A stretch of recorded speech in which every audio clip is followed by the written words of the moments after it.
there are some narratives out of Detroit where a savior comes in, especially a person with a lot of money and is able to invest in the city and really wants to kind of push that narrative forward about all of the good that this investment can make in the city. And Jamie Dimon was recently speaking about this on national television. And what do you think about these types of narratives, and specifically as it pertains to Jamie Dimon and Detroit? Well, I would say, first of all, Jamie Dimon, who's the head of JPMorgan Chase, the biggest bank in America, he is one of the homewreckers in my book.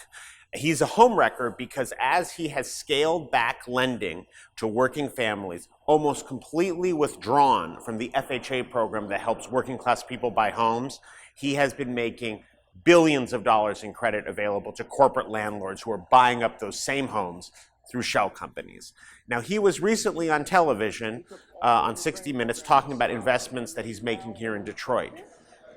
That does not necessarily include helping people buy homes and live the American dream, right? And we've looked at his lending at his bank in Washington, D.C., the nation's capital. Over a 2-year period, JPMorgan Chase helped 1,000 people buy homes. 23 of them were African American. You look at a city like Detroit, he's doing almost no lending at all. So the question that I would have for Jamie Dimon that Leslie Stahl in 60 Minutes didn't ask him is like, where is the home lending, right? Where is the wealth building opportunities for our families? Great that you want to pour some money into downtown Detroit or you have some other initiatives, but how does this relate to individual families and their opportunity to live the American dream? Or does your largesse only extend to your other friends in business? Right, an investment is not just an investment, right? What you're saying is that it's really important to know exactly what the money is going to and who it's available to. You think about like where we've been in this country in terms of banking, right?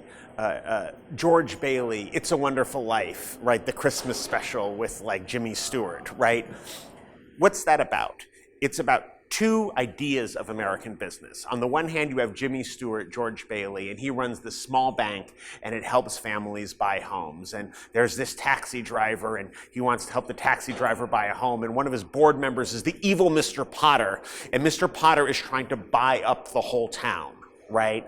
Now, what we have now is instead of having like George Bailey and Mr. Potter, we have like Mr. Potter, but he has like all of these fancy money tools that they didn't have back in the 1930s and 40s to bundle homes together and create mortgage-backed securities. And so if we had a Mr. Potter today, he wouldn't be content to own Bedford Falls. He'd want to own Bedford Falls and Detroit and San Francisco and Los Angeles, and then he would trade it all on Wall Street.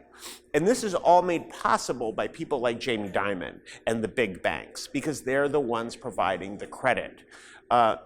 Justice Louis Brandeis, who was on the Supreme Court and 100 years ago was doing battle with the original JPMorgan, like Mr. JPMorgan, whose bank Jamie Dimon now runs. He said the most egregious monopoly in this country is the money monopoly, because they make dreams with other people's money, right? They control the people with their own money, right? So you put your deposit in the bank, right? You put your money in JPMorgan Chase or some other bank, your paycheck. Then they take that money and they lend it out to other people. They could be lending it back to you,